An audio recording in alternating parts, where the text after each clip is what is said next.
I un clam per l'educació. Juntes canviarem la història. Juntes canviarem la història. Verda és la revolució.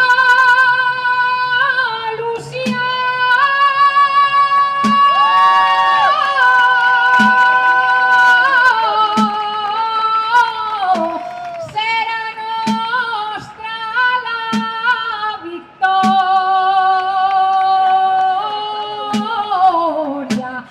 La força la fa la unió.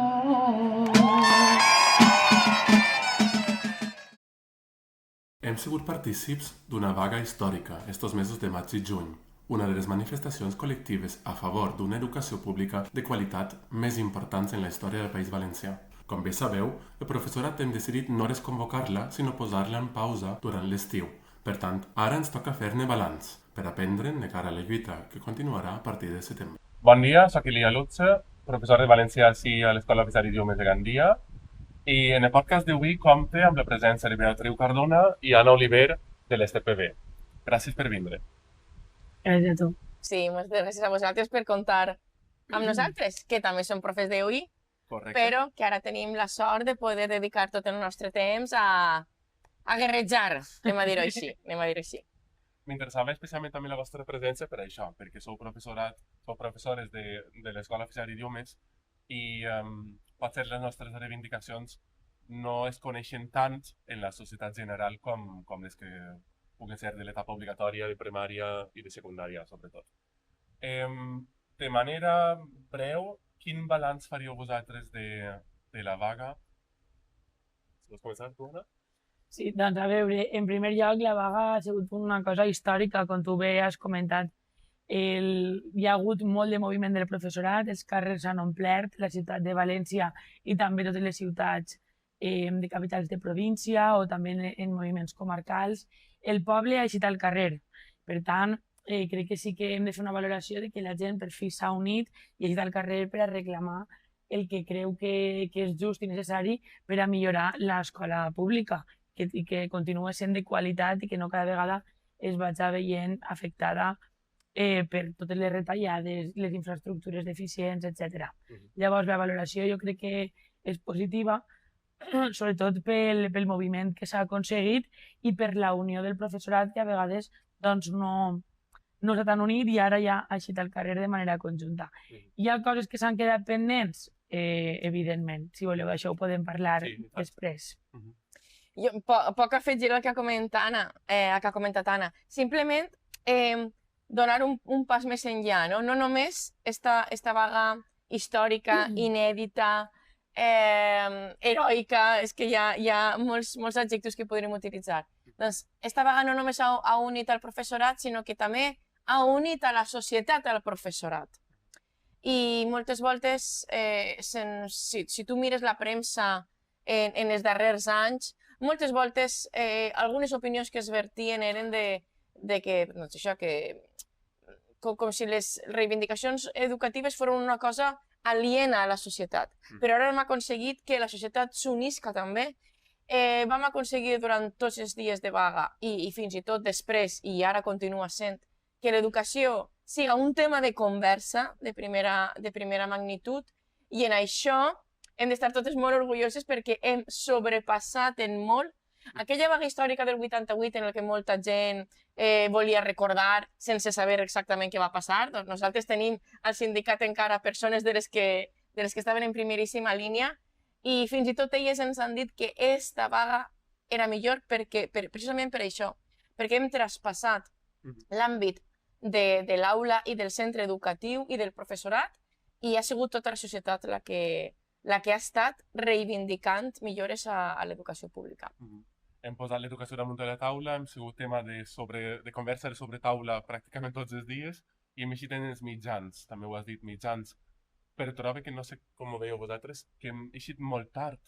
És a dir, que potser la primera setmana pràcticament no hi havia informació als mitjans comunicació estatals sobre el tema. La segona setmana tampoc, i com que hem tardat molt a eixir, tot i haver-hi mobilitzacions de més de desenes de milers de persones als carrers de València, no? I de vaga també, un seguiment de vaga impressionant.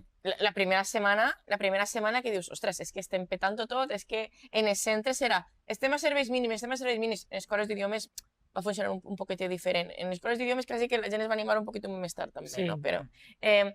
Però, clar, dius, què més hem de fer per obrir els telediaris?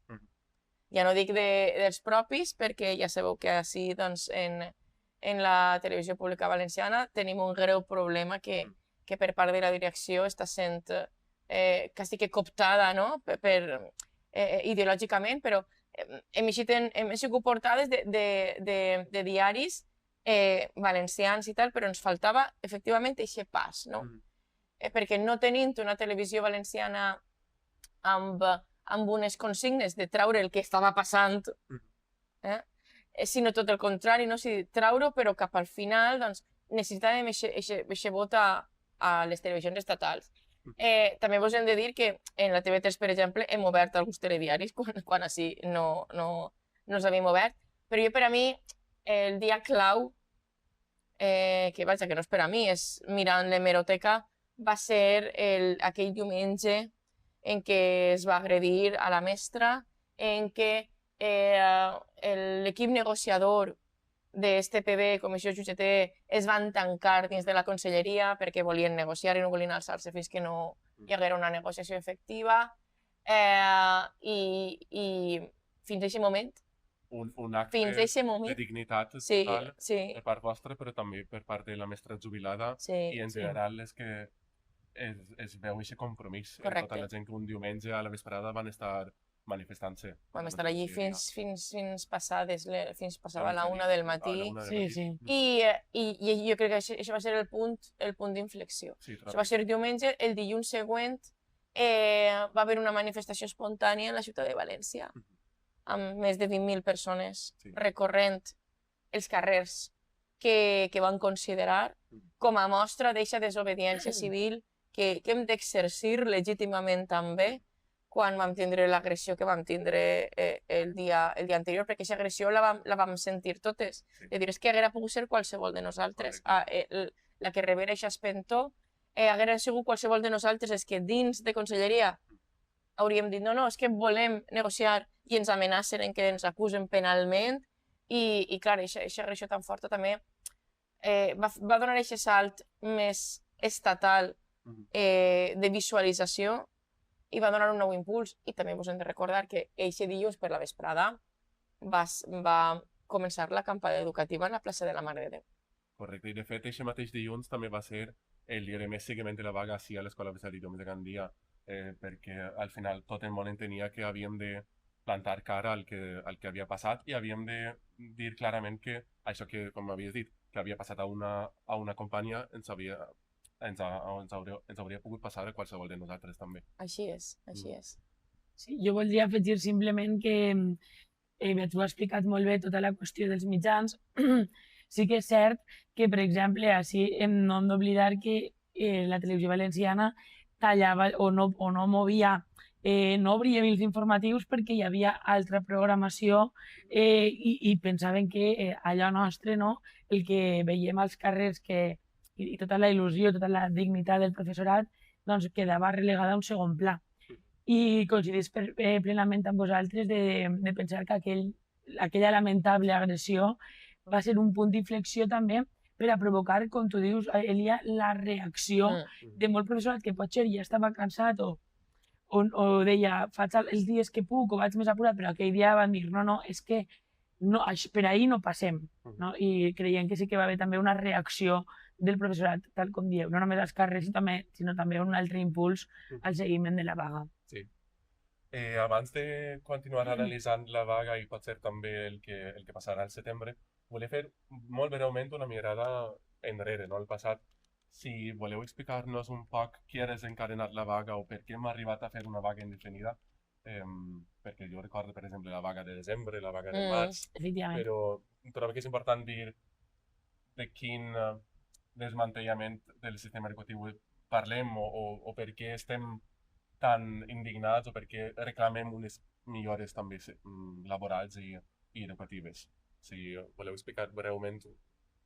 Sí, jo crec que això no comença este curs que ara està acabant, sinó que ja ve del mínim de l'estiu anterior, de tota la tensió que es va acumulant al sistema educatiu que ens arriba, que ens traslladeu el propi professorat i els centres, de que això és insostenible. En el cas concret d'OI, perquè doncs, estem en el podcast que estem, venim de les retallades al final del curs 23 i 24 per a la planificació del 24 i 25, venim de l'ordre de plantilles que, com sabeu, ha suposat també una retallada de les condicions laborals, en hores de coordinació i hores de gestió de centre, i per tant ja es va acumulant la tensió. Alguns dels centres en les infraestructures deplorables, la inflació que va pujant i que el sou ja no arriba com arribava anteriorment. Llavors és com una sèrie de factors que es van acumulant i al final és que la tensió fa que això, doncs en aquest cas este PB, llitja molt clarament ja des d'un moment més embrionari que s'ha de fer alguna cosa, i és per això que des de l'estiu, si no m'equivoco, l'estiu passat a l'inici ja es va plantejar parlar amb la resta de sindicats i de dir ei, hem de fer alguna cosa, això és insostenible, i sempre intentant la unitat sindical perquè al final entenem que és el que representa millor el conjunt del professorat, i no només una part. Llavors dirien que això comença, però llavors ja es demana que en el principi de les negociacions apareguen les qüestions que s'han acordat en la plataforma reivindicativa i Conselleria mostra que no, i que no, i que no. Llavors apareix la primera concentració o manifestació del 20 de novembre, després això... Era vaga que la vam posposar perquè acaba de prendre possessió la consellera. Correcte. La vam posposar a desembre. Sí, i tot just, clar, hi ha el canvi de conseller, i la de l'11 de desembre la consellera portava dies al càrrec, no?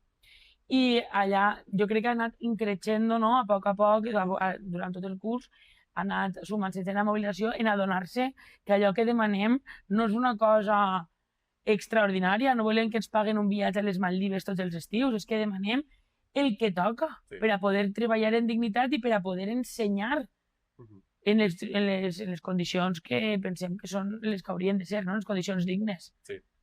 Sí, Beatriu, I això mateix que estava explicitant Anna, concret, de les escoles oficials d'idiomes, ens ho hem d'imaginar en tots els ensenyaments. Efectivament. En formació professional, que també van haver unes retallades enormes, que de fet van començar, a més, en una vaga de 2 dies només.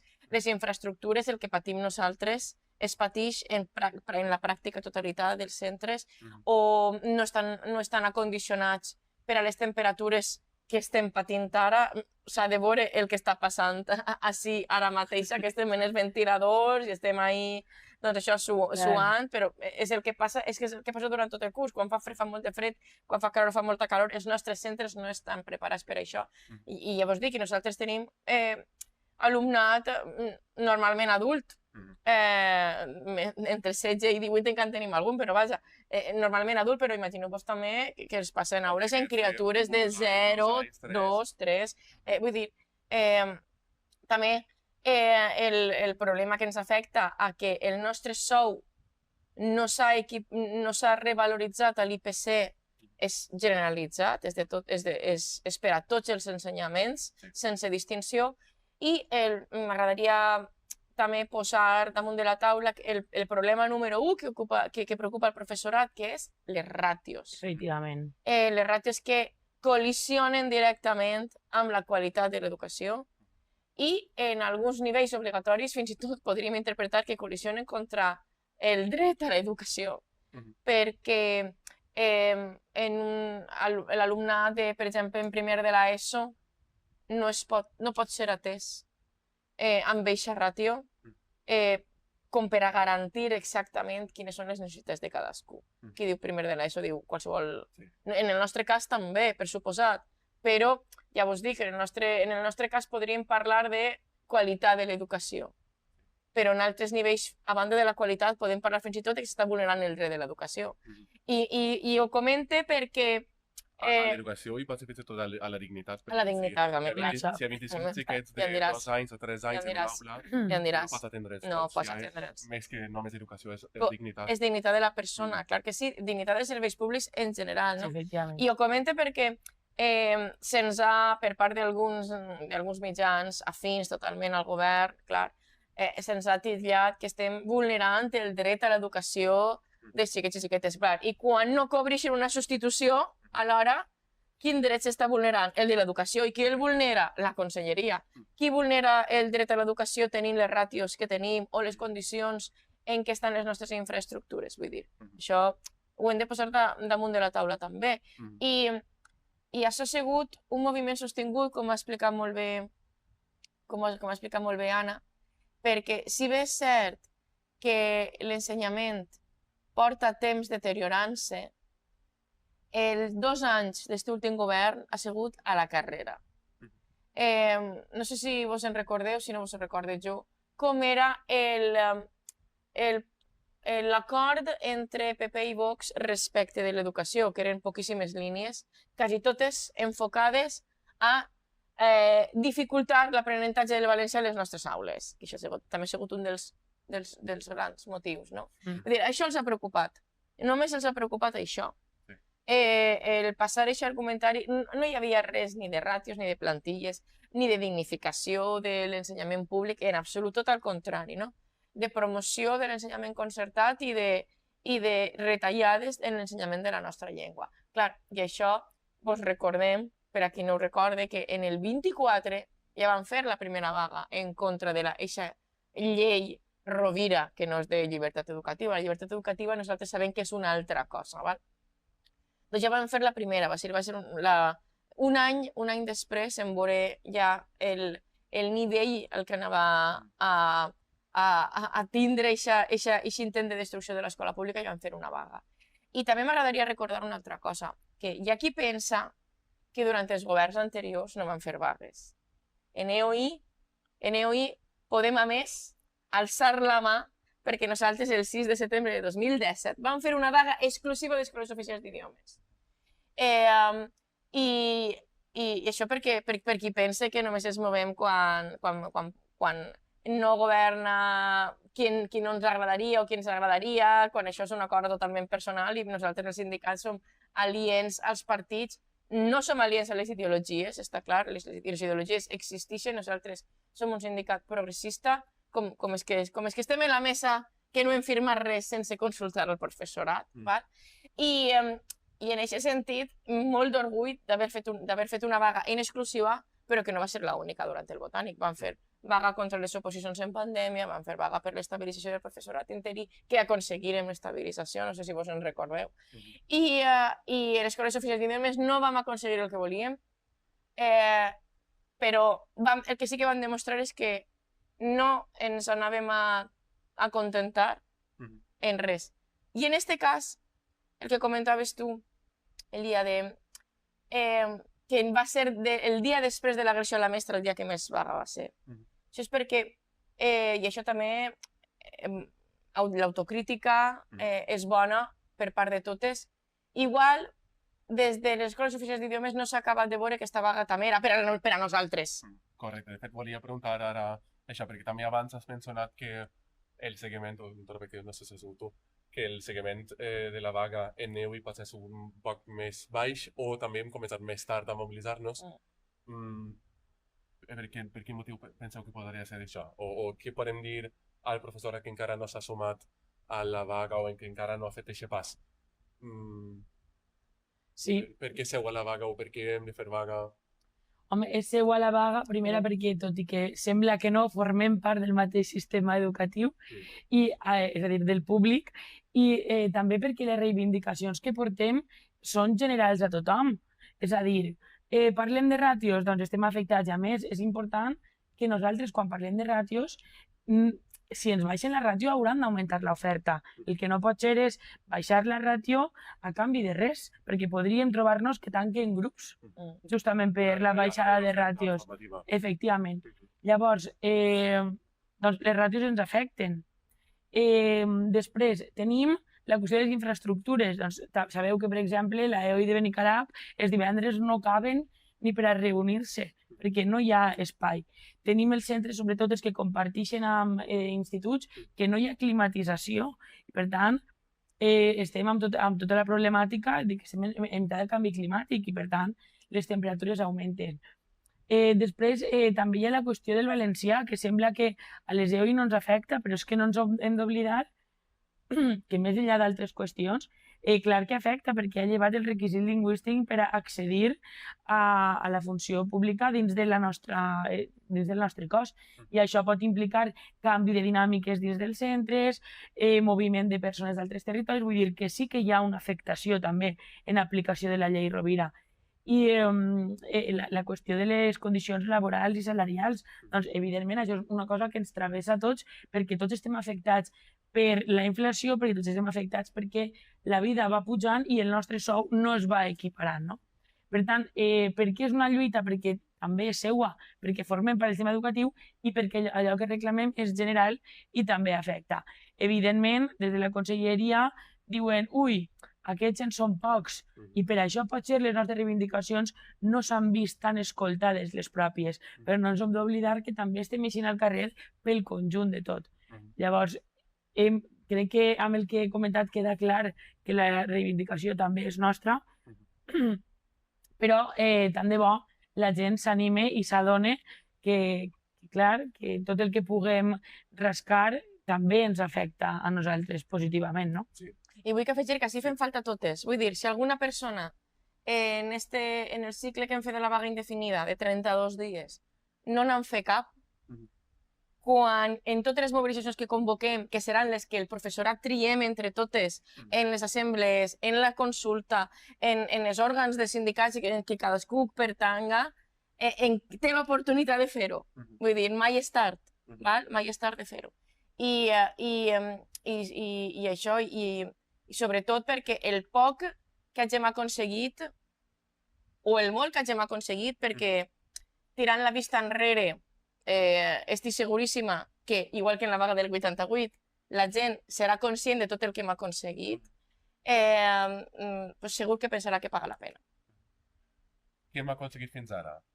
Mira, n'hi ha dos vessants, no? La part que hem aconseguit el professorat, nosaltres, del que significa la unió nostra, del que significa que nosaltres hem valorat la nostra feina també, perquè nosaltres estàvem en les orelles acatxades. Hem recuperat la nostra dignitat, que això a algú li pot parèixer que és una cosa menor, però és que sense dignitat no lluites, perquè sense dignitat no tens força per a lluitar. Hem recuperat un moviment centre a centre que no es veia des de l'any 2012. I no me'n vaig al 88, me'n vaig al 2012 per recordar quan un govern, també del Partit Popular, va treure el decret Vela. En el decret Vela, les persones interines que tenien vacant fins al 31 d'agost la van deixar de tindre fins al 31 d'agost i van ser cessades el 30 de juny. Se'ns van retallar els sexennis.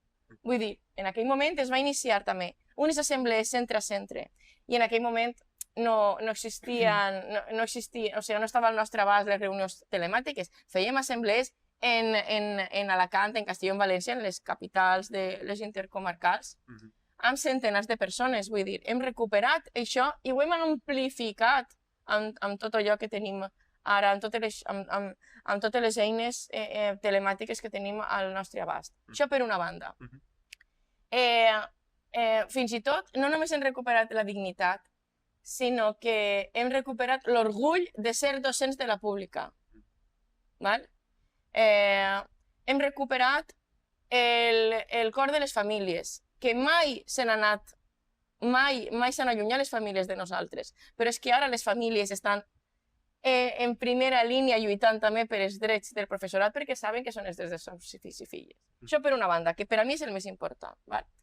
Segon, què hem aconseguit? Mira, de tots els punts que la conselleria ha proposat, recordeu que vam fer una consulta, i el professorat només va validar la burocràcia. Això és un guany perquè s'aplicarà. I si el professorat ha considerat que és millor, doncs això ja ho han guanyat. Sí. Però és que no només això. Hem aconseguit que coses que no s'han signat perquè siguin insuficients s'apliquen. Per exemple, les ràtios. Les ràtios són insuficients. Vale. La ràtio, objectivament, és millor que el que tenim ara en les aules? Sí. És el que volem? No. Però millor si ho apliquen que si no ho apliquen. Doncs ha sigut tal el suport ciutadà que el president de la Generalitat el dia 12 de juny, després de desconvocar la vaga, va haver de fer un pronunciament en públic dient no, és que les plantilles, les ràtios i les infraestructures sí que ho anem a aplicar. Claro, van vendre tant, que era tan bo, que no aplicar-ho anava a ser una incoherència grandíssima en el que estaven dient. Sí. Que això significa que va ser suficient per a nosaltres? No. Això s'ensenya un camí. Clar, és un pas. Exacte. S'ensenya que el camí l'estem fent. I Perquè a l'inici aquestes propostes eren impensables. Impensables. Però impensable res. Recordeu que el primer que ens va oferir el president de la Generalitat va ser 75 euros en 3 anys. Era això. 75 euros en 3 anys. I ara mireu... Ni ràtios, ni... No, ni ràtios, ni plantilles. Res. Ni burocràcia. 75 euros als 3 anys. I ara què tenim? El clima, en teoria, s'aplicarà, Sí. La climatització de les aules, Sí, a més que està en el pressupost de la Generalitat. l'edificant... Tot.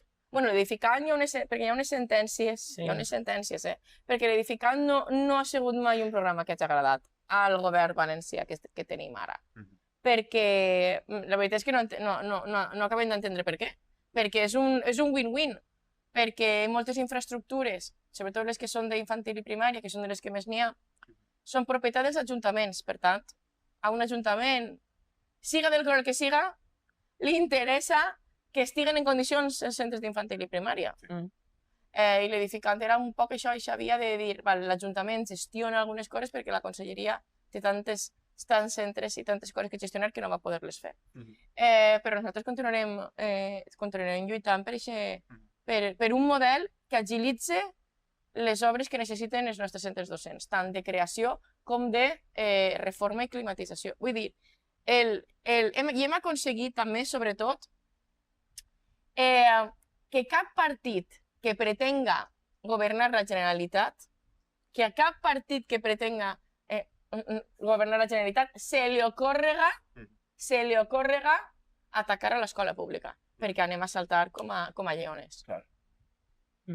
És el que dèiem a l'inici, que hem posat l'educació novament damunt de la taula i ara tot el món sap que és un tema on cal tindre idees clares i projectes i on no podem fer com fins ara deteriorant el sistema.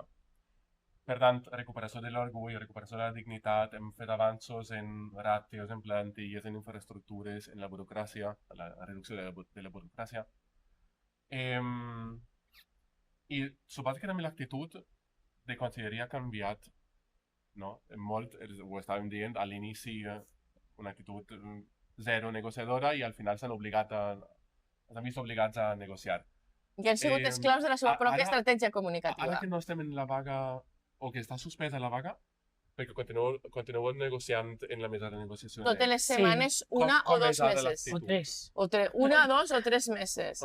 Doncs mira, han estat en l'última. I dins del cicle de negociació apareixen també els punts d'infraestructures, és a dir, tot allò que es va parlar en aquelles macromeses que al final van decidir també televisar per YouTube, doncs estan tornant a passar per mesa, llavors ahí podem tornar a fer les nostres demandes i allà, clar, pensem que ja l'actitud és un poc diferent, perquè si comparem des de la primera junta de portaveus que van dir no a incloure res, no a tot, a cedir, doncs evidentment és el que dèiem, potser hi ha gent que se sent una mica frustrada i és comprensible de dir tot el que m'he esforçat i no hem pogut aconseguir allò que vull.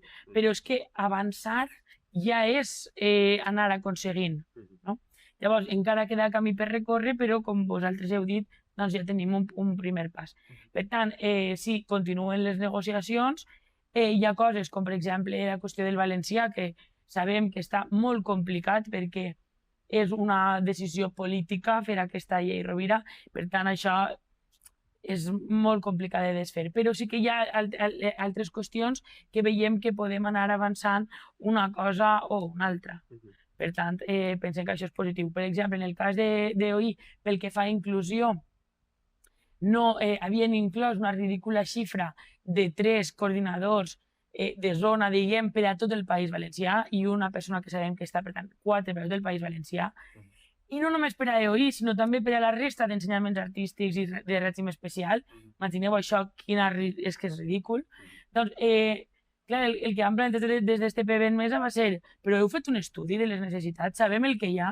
Doncs és que ni tan sols havíem posat aquests números perquè potser ens anava de costat i van dir, doncs mira, per això que demanen. I ara, doncs, per exemple, hem aconseguit en aquesta última negociació de les meses després de la vaga que facin un estudi i que revisen com a mínim i segons això ja faran la provisió. Doncs sembla una ximpleria, és insuficient, és que això hauria d'haver estat des d'un primer moment, però ja és un avanç i és un camí que poquet a poquet anirem recorrent. És que així a l'Escola Oficial d'Idiomes som poc de professorat, però trobo que a voltes ens oblidem quant d'alumnat tenim, per exemple, a Gandia. A Soles Gandia ja som més de 4.000 alumnes. Clar. Hi ha molt d'alumnat i amb moltes necessitats, com també en tota la resta del sistema educatiu. Necessitats educatives que requereixen doncs, un suport addicional. I moltes no diagnosticades alhora, perquè com, doncs això, igual persones, fins i tot jo tinc 49 anys, val? Quan jo anava a la IGB no teníem tots els mitjans que tenim ara per atendre les necessitats específiques de suport educatiu. O sigui, n'hi ha moltes persones que igual tenen un TDAH o que han acabat fent la seva vida adulta i ara que tornen a aprendre es veuen en aquestes dificultats que no se'ls va diagnosticar alhora. Vull dir, tenim necessitats pressuposades que en tenim i moltes voltes que no tenen la mateixa solució que quan es detecten de manera precoç. Correcte. I per anar acabant, com veieu vosaltres el mes de setembre? Què penseu quines accions hi haurà, quines manifestacions, mobilitzacions visualitzeu, no? Vos imagineu per al mes de setembre? Jo crec que torna a arrencar després del paró d'estiu, que també crec que ens fa falta a tothom, del paró entre cometes, no vull que se malinterprete. Sempre totes les setmanes hi ha actes i esdeveniments en què el professorat agafa el micròfon de concerts, porta la samarreta, actes als pols, és a dir, és un paró del ritme frenètic que havíem portat durant els mesos de maig i juny. Però al setembre jo trobo que serà una altra vegada esperançador, no? Amb un poquet de les piles més carregades, tornar a eixir al carrer. Com es farà? Doncs com es determine entre totes, les assemblees de centre, evidentment les forces sindicals i el conjunt del professorat. Al final tots som el mateix. Llavors, tal com es determine, doncs continuarem. Però jo ho veig com un període, una altra vegada, esperançador de dir tornem a unir-nos, tornem a eixir al carrer i seguim. No se'ns ha oblidat perquè passi l'estiu. No ens contentarem amb els 200 euros a terminis i després les engrunes que ens donen. Sí, està bé, és un avanç, hem de reconèixer això abans, però encara queda molt de camí per recórrer. Jo ho veig com un setembre esperançador. De tornar a estar molt pendent del telèfon 24 hores, però esperançador. I sobretot, ahir nosaltres vam tindre Consell Nacional en el que vam parlar de tot això, no? Vam estar des de les 10 del matí fins les 8 de la vesprada fent esta mitja horeta que hem fet, doncs ahir vam estar 10 hores, no? I sí que nosaltres tenim propostes que anem a fer a les altres forces sindicals, anem a fer a les assemblees, de fer una mobilització sostinguda. I setembre, clar, setembre té uns dies claus, no? Està el dia 1 de setembre, en què molta gent que ara, en el mes de juliol, n'hi ha canvis perquè li han donat la comissió o perquè es farà efectiu en l'1 de setembre el concurs de trasllats o per adjudicacions que entren per primera volta al centre. El dia 9 comença el curs dels ensenyaments obligatoris, vull dir, n'hi ha dies importants, n'hi ha dies assenyalats en què nosaltres anem a proposar mobilitzar-nos i eixir al carrer. I durant aquest estiu, com comentava Anna, és que realment no anem a descansar, perquè n'hi ha, vull dir, el dissabte pel matí en València ciutat tenim una bicicletada, vull dir, i se van programant coses que a vegades sembla que es contraprogramen, però però no deixem el conflicte amagat, ni adormint, tot el contrari.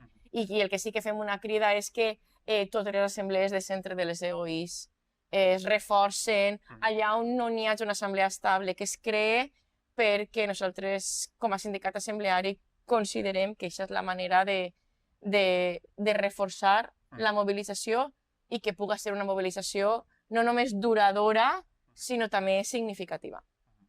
Sens dubte, ara estem més mobilitzats, més conscienciats, però també més cohesionats i més vertebrats que abans de la vaga i, per tant, trobo que estem millor preparats de cara al setembre que abans. Així és. O això espero, vaja. És així. I a més, totes ja sabrem que hem de posar-nos el protector solar a tots els llocs perquè tenim les sandàlies marcades. Bueno, bromes a part, vull dir, estem molt més preparades de tot, perquè és que la vaga indefinida que hem fet tampoc és com la del 88. El 88 no va ser vaga indefinida, va ser vaga intermitent. Nosaltres, això, el que hem fet, no s'havia fet mai. Per tant, també hem anat aprenent sobre la marxa. Lifelong learning. Doncs efectivament, així que més preparades, amb les piles carregades i al setembre als carrers una altra vegada. Perfecte. Moltes gràcies per vindre. Gràcies a vosaltres.